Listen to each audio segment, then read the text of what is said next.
Okei, voidaan varmaan aloitella. Eli olette tulleet seuraamaan Love Live School Idol Project. Minä olen Emmi Runila. Anime-piireissä, tällaisissa skeneissä pyörin nimimerkillä Demmi tai jollain variaatiolla. Nukkepiireissä käytän nimimerkkiä Pearls, jos joku tunnistaa. Ja joo, katsotaan mitä meillä on tänään luvassa. Tässä on mitä luento tulee käsittelemään, eli ensiksi tällaista yleistietoa, mikä on Love Live School Idol Festival. Sitten hahmoista, animet, peli, muut mediat, Aquas, nickviikkejä ja kysymyksiä saa esittää.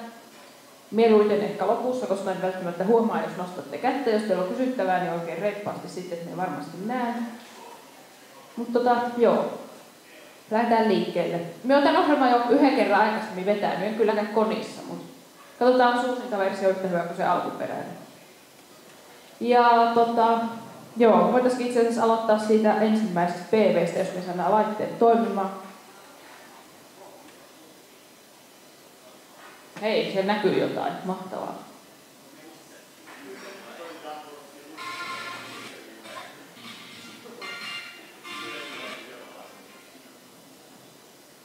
Katsotaan tätä pari minuuttia. Tervetuloa sisälle, olette juuri ajoissa.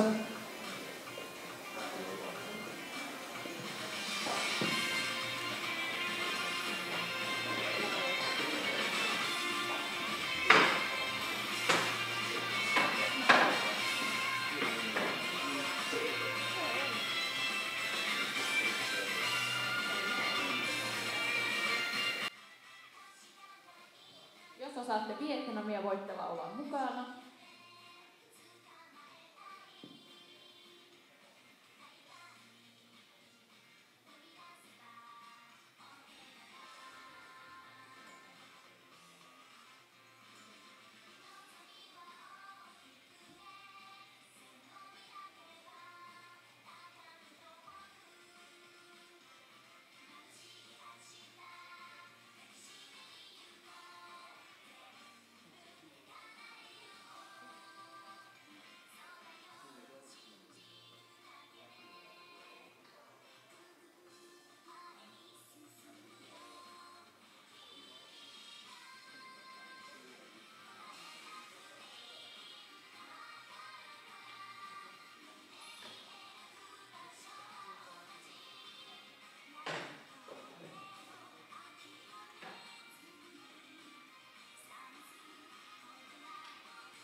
Joo, eikä siinä ollut ihan tarpeeksi. Eli tämä Love Live School Idol Project, puhun varmaan esityksen aikana Love-livestä, tälleen hienon ralli englannilla, se ei varmaan haittaa ketään. On tällaisen ASG Media Works-yhtiön, tällaisen Dengeki Gees-lehden, Lantis-levymerkin ja Sunrise Anime Studion yhdessä luoma tällainen multimedia-projekti.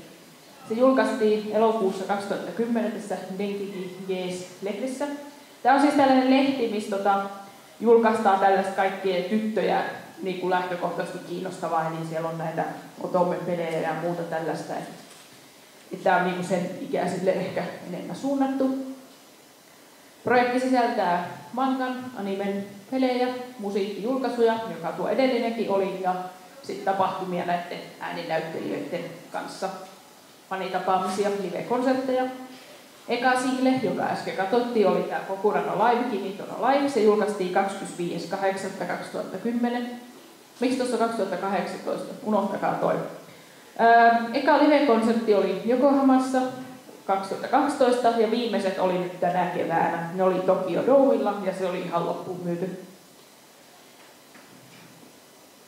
Sitten mennään näihin hahmoihin. Eli me käyn nämä hahmot läpi ja kerron näistä vähän jänniä juttuja. Sitten sen jälkeen mennään näihin anime-sarjoihin, eli voi ehkä peilata sitten mitä kerron niistä. Tässä näkyy näiden hahmojen ääninäyttelijät, hahmojen nimet ja hahmojen ääninäyttelijät. Osa näistä ääninäyttelijöistä oli jo melko tunnettuja ennen tätä Love Live-projektia, mutta sitten osa oli tämmöisiä vähemmän tunnettuja tai ei välttämättä ollut hirveästi ääninäyttelyä.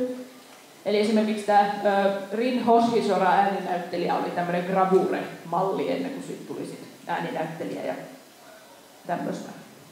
Mutta joo, tämän systeemin päähenkilö on tämä Honoka. Ja tämä on nyt sitten tällainen tosi tyypillinen anime-sarja päähenkilö.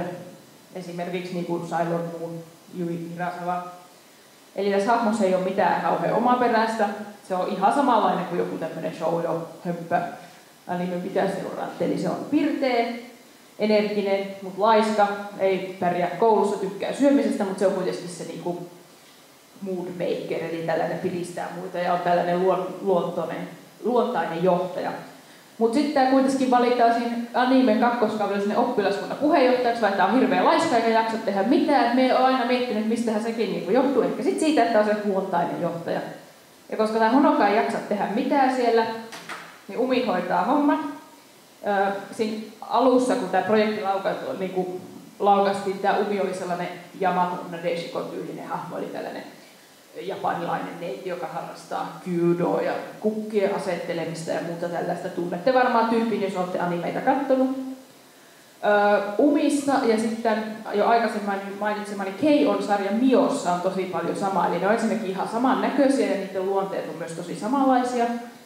Esimerkiksi tämä Umi ja Mio molemmat kirjoittaa niiden laulujen sanat, ei tykkää niistä esiintymisasuista, on niinku pelkää sitä esiintymistä, mutta tämä Umi on myös sellainen hahmo, mikä potkii muita niissä harjoituksissa, että tehkääpä jotakin.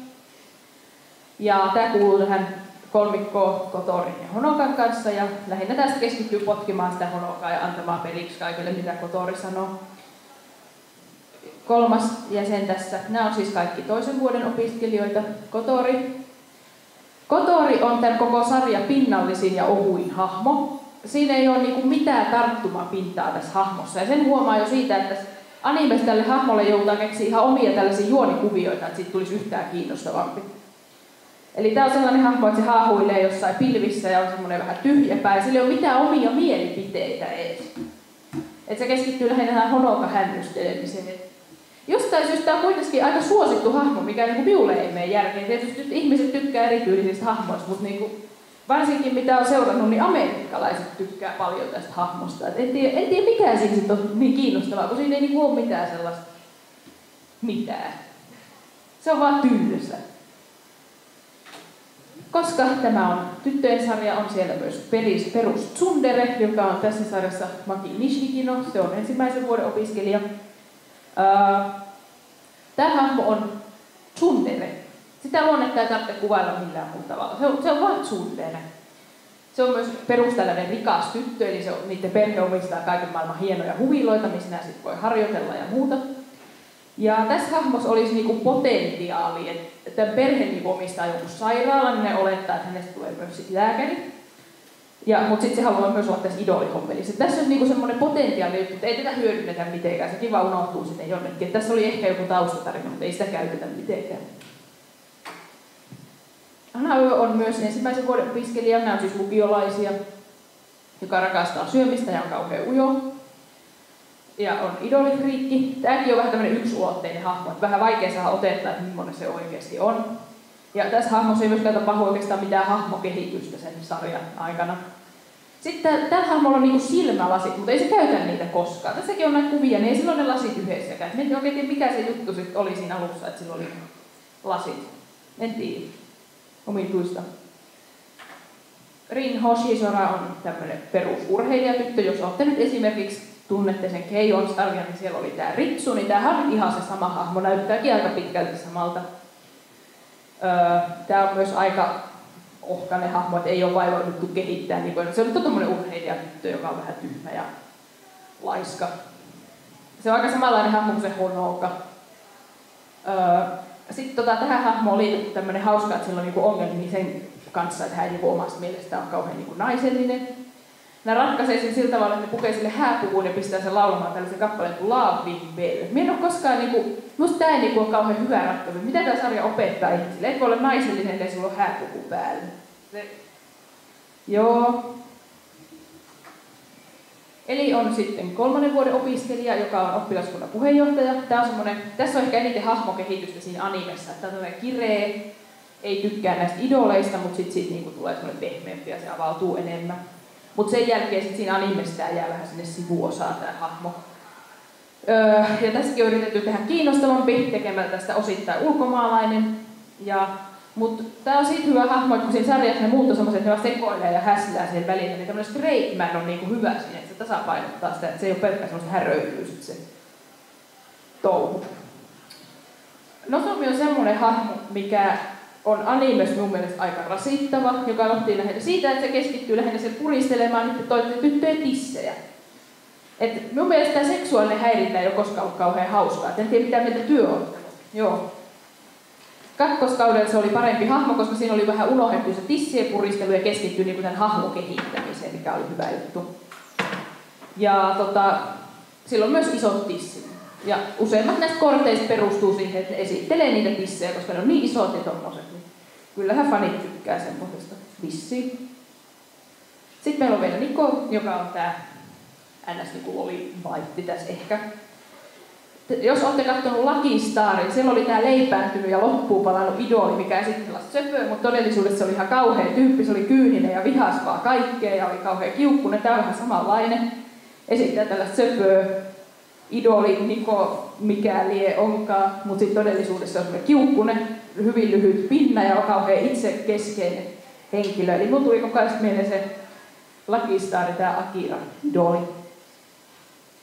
Joo. Tää on vähän erikoinen hahmo, että jakaa aika paljon mielipiteitä. Ihmiset joko ei voi sietää tätä hahmoa tai tykkää sitä ihan hirveästi. Minä on vähän niinku, että no on se ihan kiva, mutta ei nyt sen suurempi intohimoja. Joo, nyt kun ollaan hahmot esitelty, niin mennään tähän animeen. Me näytän teille sen ensimmäisen openingin ja katsotaan, lähteekö se pyörii täältä. Näyttää ihan lupaavalta.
Joo, eli se oli semmonen. ensimmäisen kauden opening. Ja onko se automaattinen toisto päällä? Ottakaa vähän.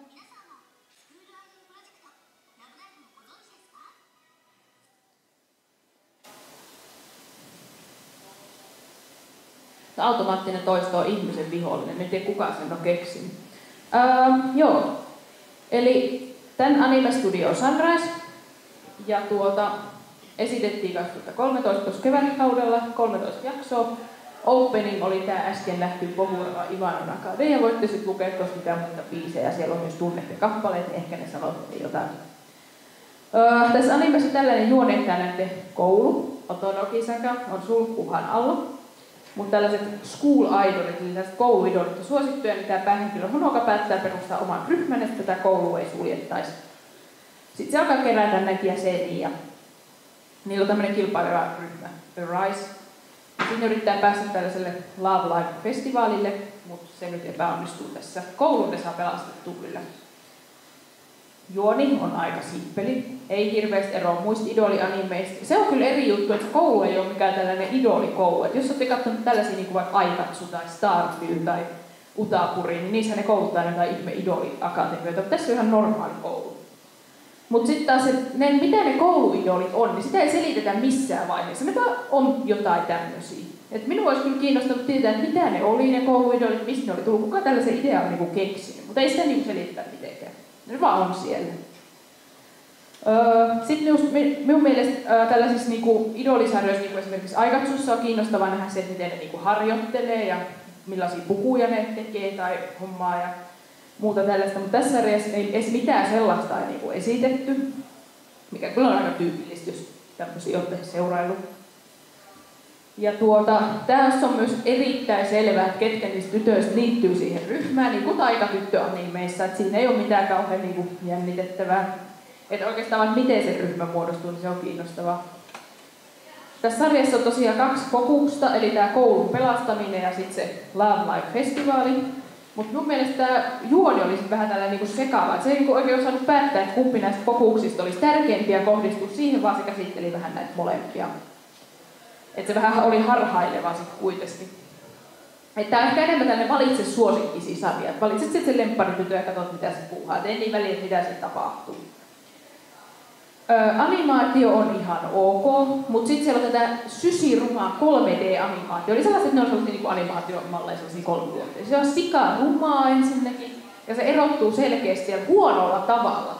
Et esimerkiksi jos olette katsonut Aikatsuun, niin onhan sielläkin näitä niin 3D-juttuja, mutta ensinnäkin se on aamupiirretty, ja toiseksi ne kohtaukset on siellä hyvin erillisiä. Et se ei niin haittaa, että siellä on semmoisia. Tässä niin tulee vuorotellen tuommoista normaalia välistä sitä 3D:tä, niin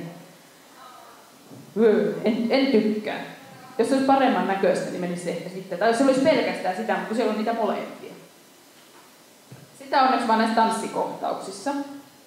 Tää on tällaista purkkaviihdettä. Jos olette katsonut Idolia-nimeitä, niin kyllä se varmaan löytyy ne kaikki kliseet. Kakkoskausi oli 2014 kesäaikana. Studio edelleen Sunrise. Opening, ending ja muut laulut voitte lukea tosta, jos tunnette biisit, ne sanoo luultavasti teille vieläkin jotakin.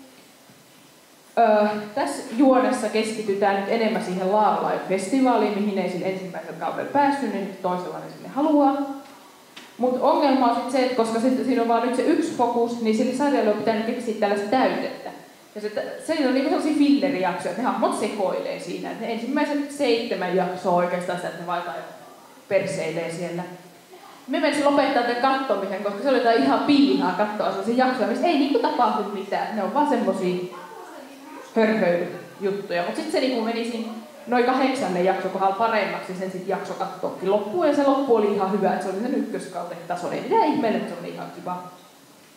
Mutta sitten tässä on se, että nämä kolmosluokkalaisethan niinku lopettaa koulun. Mutta tässä ei niinku yhtään käsitellä sitä, että mitä ne aikoo tehdä sen koulun jälkeen. Aikooko se vaikka hakea yliopistoa vai mitä, se vaan niinku, ei siitä asiasta sitä, että sitten ei mainita edes mitään, se vaan, ei sitä oteta esille. Mikä on aika outoa, koska yleensä tällaisissa koulusarjoissa on kuitenkin tärkeää, että mitä ne tekee sitten koulun jälkeen. Sitten nämä joutuu niinku lopettamaan tämän kouluideolihommelin tämän takia, ja se on niille kauhean vaikeaa. Ja minun mielestä se on niille kauhean vaikeaa siksi, Koska ne hahmot tietää, että ne ei ole ystäviä tämän jutun ulkopuolella, että niillä ei ole oikeasti mitään yhteistä. Sen takia se on niille vaikeaa, koska ne ei vaan tule olemaan missään tekemisissä enää sen jälkeen, kun tämä Muse hajoaa. Se on siis tämän ryhmän nimi, jos en sanonut sitä jo aikaisemmin. Että ne ei mun mielestä toimi niinku tämän Musen ulkopuolella nämä hahmot keskenään niinku ollenkaan. Joitain niinku pareja tai ryhmiä lukuun ottamatta. Sitten tässä on vähän isommassa osassa näiden kilpaileva ryhmä Arise, mutta tässä on nyt sitten taas se ongelma, että ne esiintyy ensinnäkin tosi vähän ja niille ei ole vaivauduttu keksiä minkäänlaisia persoonia. Ne on vasta puhuvia päitä. Ja se on myös vähän turhauttavaa, koska esimerkiksi muissa idolianimeissä, vaikka siinä Utano Prinsessamassa ne kilpailevat hahmotkin on aika verikkäitä, mutta tässä hyvä on siellä, on semmoisia puhuvia päitä. Joo, en tiedä. Pistetään toivo siihen Love Live Sunshine, että se olisi sitten vähän parempi. Alkaa tänään, muistakaa katsoa. Kuinka moni pelaa Siffiä? Nyt käsi reippaasti ylös. Aika harva. Kiva. Muuten mun pitäisi kipata tästä aika hirveän monta diaa. SIF, eli School Idol Festival, jonka moni varmaan ainakin tietää, jos ei itse pelaa, on tämmönen mobiilipeli, jonka kehitteli tämä K-Lab. Syyttäkää sitä aina, jos joku menee pieleen, ja sitä Push Hero toimii siinä julkaisijana. Tuossa näkyy nuo ilmestymispäivät, eli se on Japanissa julkaistu 2013 ja Englannissa 2014. Se on nyt saatavilla muutamassa muussa maassa, mutta ilmeisesti nämä Korea-serverit on menossa nyt kiinni. Se on korttien keräilypeli, tämmöinen card collector, missä on myös niinku rytmipeli ja visual novel ominaisuuksia. Tässä on siitä pelimekaniikasta, jos pelaatte, niin ei tarvitse kuunnella, jos ette pelaa, niin tämä on ihan kiva tietää. Eli siitä nostetaan tasoa pelaamalla niitä biisejä. Sellaisia rytmipelejä näytän kohta videon. Ja sitten kun siellä kasvat tasoja, siellä saat tarinaa auki. Siis tässä pelissä tarina on niinku, se vaan on siellä. Et siinä ei ole mitään niinku juonta, vaan on sellaisia yksittäisiä sellaisia hassutteluhommeleita. Joissain idolipeleissä tarina on niinku pitkä, jatkuvajuoninen ja semmoinen vakavasti otettua, mutta tässä on vaan semmoinen, tapahtuu hassuja juttuja ja sellaista. Love Gameit on tämän pelin NS-rahaa, eli siinä voi nostaa uusia kortteja ja sitä voi myös ostaa. Pelissä on myös eventtejä, ne menee 15 päivän sykleissä, eli 10 päivää eventtiä, 5 päivää taukoa, 10 päivää eventtiä. Tämä on hyvin tavallista erilaisissa idolipeleissä, perussykli, joista saa resursseja ja lisää kortteja. 4 vaikeustasoa löytyy niistä biiseistä. Technicalit on periaatteessa vain niin expert-biisejä, mutta vaikeampia. Sitten kortteja on 3 attribuuttia, niin kuin kaikissa idolipeleissä, mitä itse olen pelannut, sieltä löytyy aina ne 3 attribuuttia, ja ne kappaleet on ryhmitelty niiden alle. Esimerkiksi näytän kohta biisin Suki de Suka, joka on pure-biisi, niin se pitäisi pelata pure-korteilla simppeliin. Kortteilla on 4 harvinaisuustasoa, normal, joka on tavallinen, rare on siitä harvinaisempi ja niin edelleen. Jos saa 2 kappaletta samaa korttia, niin se voi idolisoida, eli sille tulee uusi kuva ja muuta tällaista, että se on myös ihan perusjuttu. Kaikki kortit voi idolisoida, mutta nyt tähän Japanin Love Liveen tulee sellainen iso uudistus, että sitten niitä kortteja, sinne tulee uusi vaikeustaso, SSR ja kaikkea muuta. Et en ole hirveästi perehtynyt, mutta se on tulos ihan kohta. LG:tä voi ostaa oikealla rahalla, tervetuloa Valas-ryhmään, eli siellä on näitä valaita, jotka käyttää siihen tosi paljon rahaa ja ne on helppo tunnistaa. Peli on muuten ilmainen, mutta se vie kauheasti tilaa puhelimesta. Rytmipeleissä on aina se, että jos et ole koskaan pelannut rytmipelejä, se on alussa ihan hirveän vaikea, pääsee easy-tason biisejä välttämättä läpi. Mutta siinä kehittyy koko ajan paremmaksi, mikä on semmoinen kiva sitten. Eventeistä sen verran, että siellä on nyt 3 erilaista ja Japanissa on vielä tämmöinen Challenge Festival, se on mun mielestä kiva eventti.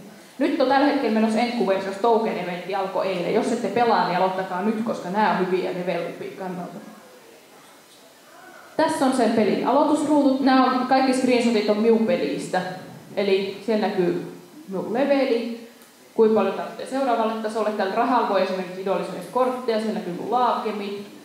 Tämä on se LP, on se, mihin niitä biisejä pelataan. 1 LP tulee takaisin 6 minuutissa, eli tämän koko systeemi, jos me pelaamme tämän nollille, niin menee 8,5 tuntia, että se tulee taas täyteen.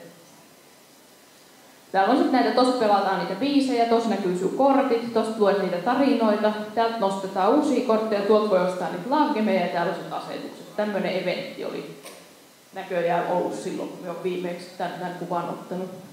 Tässä on minun yksi tiimi, tää on jo vähän vanha kuva. On päivittynyt siitä, että nämä raidalliset on niitä UR-kortteja ja sitten nämä on niitä SR-kortteja, nämä tommoset ei-raidalliset. Tässä näkyy se scouting boxi. Epätoivo varmaan tulee niille mieleen, jotka pelaa tämän kuvan edessä. Jos nostaa 50 langemin, saa yhden ilmaiseksi tavallaan. Täällä regular scoutin nostetaan niitä normaali vai harvinaisuustason kortteja. Ne ei siis ole näitä museen tyttöjä, vaan sellaisia muita. Tässä on yksi nosto, minkä me oon tehnyt. Nostosta saa aina varmasti yhden SR. Kaikki mikä tulee sen yli on extra ja ultra todennäköisyys on 1%. Ja jos teillä on hyvä tuuri, niin kyllä te sitten niitä nostatte monta. RNG rakastaa teitä. Tai sitten ei. Tää nyt on tämmönen aika perus. Olen pelannut Anemone Heartin Expertille. Tässä näkyy tulokset. Eli siellä on 5 vaikeustasoa. Tai 5 niinku tällaiset, että jos on sut täydellisesti perfect, vähän täydellisemmin crazy ja niin edelleen. Full comboista saa sitten kaikenlaista kivaa auki. Tässä on tämmönen eventti. Ruutu oli menossa score match, missä pelataan toisia pelaajia vastaan.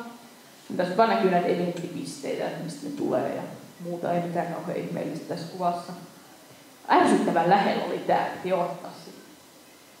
Sitten tässä on myös tällaisia sinisiä tikettejä, että Nikku kerää 5 voi nostaa yhden kortin, joka on 80% todennäköisyydellä SR ja 20% todennäköisyydellä UR. On saanut sieltä tämmöisen. En valittanut, sain idolisoitua ja mun lempisetti.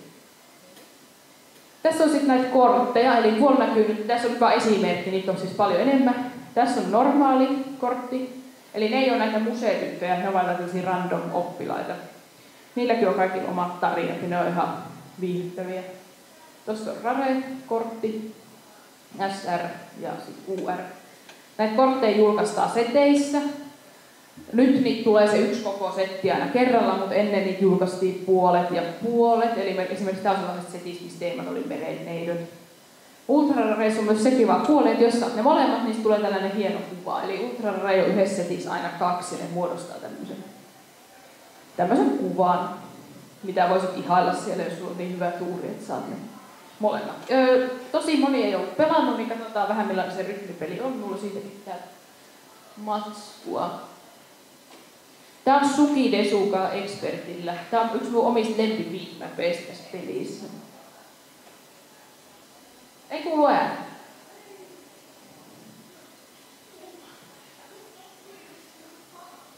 Ok. Voi olla, että äänirauta on poistettu, mutta se on ehkä havainnollinen ilman ääntäkin. Ehkä. Jos ette pelaa, niin näyttää luultavasti aika vaikeaa, mutta todellisuudessa tämä ei ole kauhean helppo. Tai siis tämä on aika helppo biisi. Semmonen.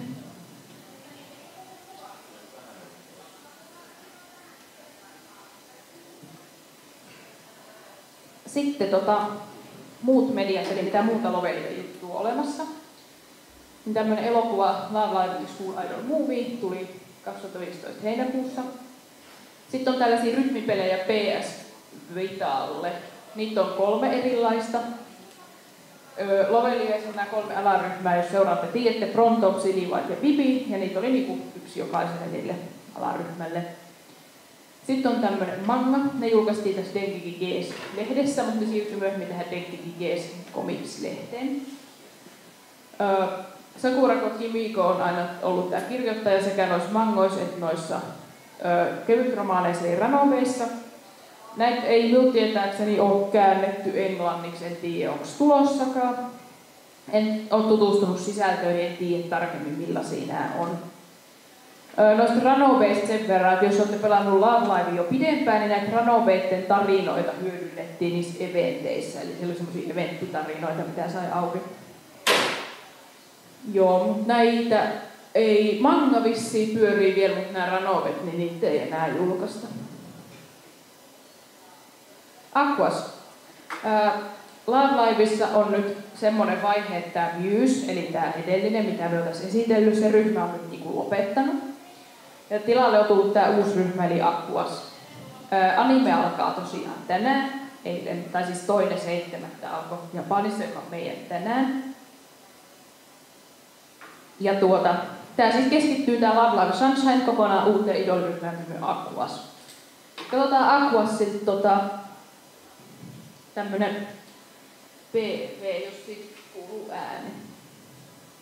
Kuuluu. Tää on pätkä siitä. Aika hiljaisella on nää äänet.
Joo,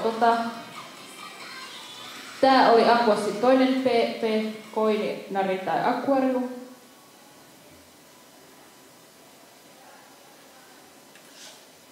Ja joo. Tosiaan tää uusi projekti julkaistiin helmikuussa 2015 ja se tuo tähän tämän uuden idoliryhmän nimen Aquas. Ja siitä tosiaan laustaa Aquas. En puutu tähän enempää. Ensimmäinen single oli tämän niminen. Se julkaistiin 2015 lokakuussa. Ja tämä Koini, Nari tai Aquarium julkaistiin tämän vuoden huhtikuussa, eli se on aika uusi. Tässä on myös nämä alaryhmät, Sharon, Asave ja Quiltikis, ja ne ekat singlet tuli nyt tässä keväällä ja kesänä. Voitte tuosta katsoa ne julkaisupäivät. Anime alkaa tänään, jee! Aquas tulee tähän Love Live School Idol Festival-peliin, eikä se saa mitään omaa peliä. Ne on sitten kaikki siellä samassa. Näistä hahmoista sen verran, että Chiika Takami on tämän jutun päähenkilö. Se on semmoinen, mitä nyt etukäteen niistä on tullut tietoa niistä hahmoista ja muut, niin tää on semmoinen Honoka-klooni, ettei tässä mitään kauhean ihmeellistä vaikuta olevan. Täällä on Riko Sakurauchi, joka on siirtynyt tänne Otonoki-sakasta tähän heidän kouluun. Se nimi oli muistaakseni Urano Hoshi. Sitten on Jou, joka oli ton edellisen PV:n niin se keskushahmo. Täällä on Kanan Matsura, Mari, onko mulla näitä nimet täällä? On hyvä. Mari Ohara, Dia Kurosawa on tämän sarjan niin eli se on sen oppilaskunnan puheenjohtaja, se vastustaa tätä kaikkea idolisysteemiä. Tää Ruby on tämän Dian pikkusisko, sitten siellä on Hanamaru Kunikida ja Johanne, mikä sitä olikaan? Yoshiko Tsushima eli Johanne. Tää vaikuttaa hyvin samanlaiselta kuin Aikatsun toi Jurika, mikä on mun lempihahmo, niin ootan kovasti, että millainen tästä tulee. Juoni on semmoinen, että näiden koulu ollaan sulkemassa ylläri.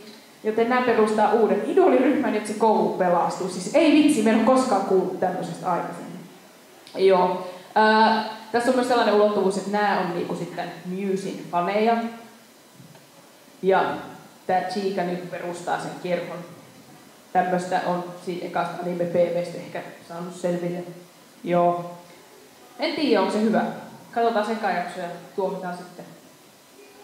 Nyt jos te ajattelette, että joo, tää Love Live kuulostaa ihan kiinnostavalta, mutta ei kiinnosta, mutta idolit voisi kiinnostaa ja tämmöiset pelit, niin tässä on teille vaihtoehtoja. Kaikki muut paitsi Saitus on japaninkielisiä ja japanilaisia, eli joudutte kikkailemaan, jos haluatte ne teidän laitteille. En kerro, miten se tapahtuu, saatte selvittää itse. Suosituin näistä varmaan on tämä Idol Master Cinderella Girl Starlight Stage, eli Dere-sute, siis tämä nimi on nälkävuoden mittainen. Se perustuu tähän tämmöiseen suosittuun arcade-pelisarjaan Idol Master. Siitä on myös anime. Siinä on idolityttöjä. En itse, me pelaan itse Ensemble Starsia ja Idol 7, eli me näistä kaikista hirveästi osaa kertoa, mutta joo, Aikatsu Photo on Stage, eli Photokatsu perustuu tähän Aikatsu-animeen tai tähän projektiin, jos tunnette. Se on enemmän tämmöinen niinku lasten anime. Itse olen kyllä tykännyt paljon siitä sarjasta, mutta en ole pelannut tätä peliä. Sitten on tämmöinen Tokyo Seven Sisters. Idolipoikapeleistä suosituin on varmaan tää Aichu. Itse en pelaa sitä, mutta pelaan Ensemble Stars, joka on myös tosi suosittu ja siitä on tulos nyt anime tossa. Olikohan se 2017 vuoden alussa heti. Jumeirokast on siitä erikoinen, että sinne ei ole niinku idoleita, vaan tällaisia teatteritähtiä. Idol 7 on hyvin paljon samanlainen kuin Love Live, eli se on rytmipeli. Esimerkiksi tämä Ensemble Stars ei ole rytmipeli, että se on vaan semmoinen napinhakkauspeli. Saitus on rytmipeli, mutta se ei liity millään tavalla animeen. Ja sitten on Show by Rock, eli SB69. Sitäkään en ole pelannut. Siinä on idolityttö ja idolipoikia, mutta ne on myös jotain turreja. Jos te tunnette tämän, niin tiedätte varmaan paremmin. Mie en suoraan sanottu kauheasti tiedä tästä, mutta se on tosi suosittu ja siitä on myös anime, johon tulee toinen kausi kohta. Itse tykkään näistä idolipoikapeleistä. Ja mun mielestä näissä on kiva, koska näissä on tosi tunnettuja ääninäyttelyitä yleensä näissä, missä on idolipoikia. Et esimerkiksi tässä Ensemble Starsissa on useampi tällainen idoliryhmä. Tässä on nyt yksi niistä Trickstar. Jos aletaan katsoa näitä ääninäyttelyjä, jos ottaa lukea japanin, niin tiedätte jo mitä ne on, mutta tässä on Shotaro Morikubo, Yoshimasa Hosoya, Tetsuya Kakihara ja Yuki Kaiji. Ei varmaan kauhean tuntemattomia. Jos olette katsoneet Jovamushi-pedaaliin, näistä melkein kaikki taitaa olla siellä. Eli näissä niinku on tosi tunnetut ääninäyttelijät näissä idolipoikapeleissä yleensä. Ne samat tosi pyörii sen koko ajan, mutta jos tykkäätte niistä, niin se sit haittaa. Idol 7 Arina Taremuran suunnittelemat hahmot. Jos te ajattelette, että no voi hitsi, en osaa yhtään japania, enkä osaa lukea kanseja, niin ei hätää. Tässä on Idol 7 aloitusruutu, niin siis ei tässä niinku ole mitään eroja siihen Love Live aloitusruutuun verrattuna oikeastaan. Tuolta löytyy biisit, tossa on tarinat, tuolla suu kortit ja niin edelleen. Tässä pelissä on myös niissä tarinoissa ääninäyttely, eli niistäkin ymmärtää jotakin. Käännöksiä löytyy. Ensemble Stars ei ole ääninäyttelyä, eli en ymmärrä mitään, mitä siellä tapahtuu, mutta ne pojat on ihan söpöjä. Tää on Ensemble Starsin aloitusruutu.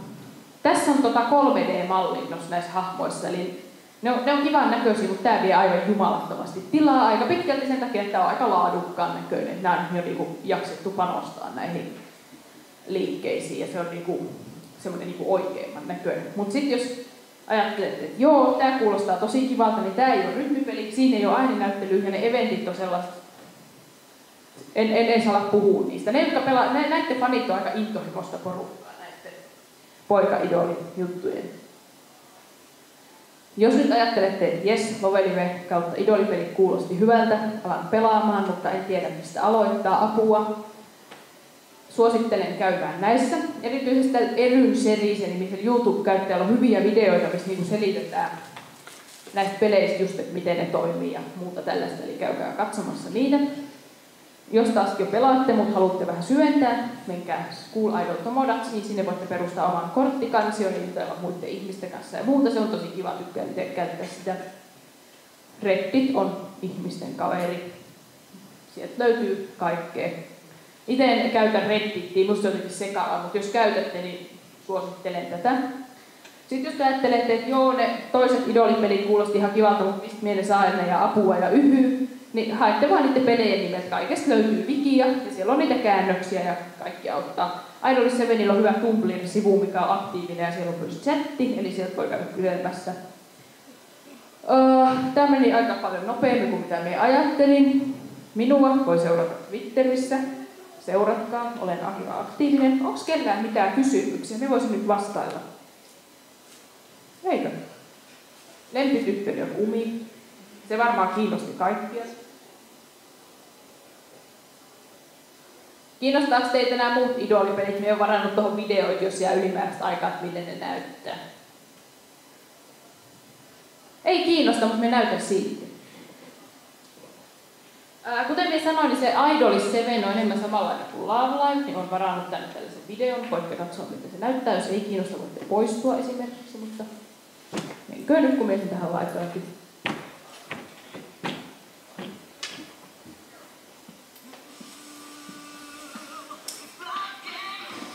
Tässä oli opettelemista, koska nämä nuotit tulee ihan päälle. Se oli aika hurjaa aluksi.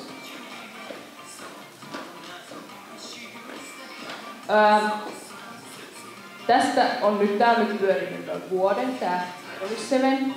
Ja eka levy, semmoiset pitkät levyt on nyt tulossa, jos kiinnostaa.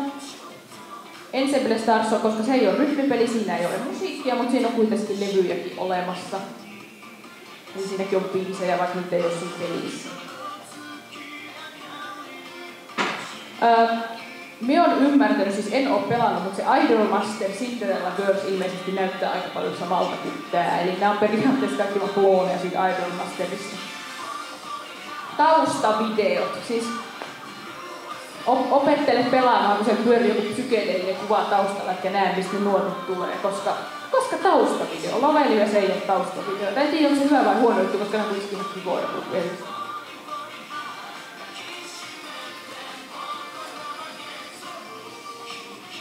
Fanserviceä, OMG! Idolipoikapeleissä on ehkä enemmän fanservice-juttuja kuin näissä idolityttöpeleissä. On ehkä oma mielipiteeni. Joo, olikohan se automaattinen toisto päällä? Tää on kyllä ihmiskunnan vihollinen.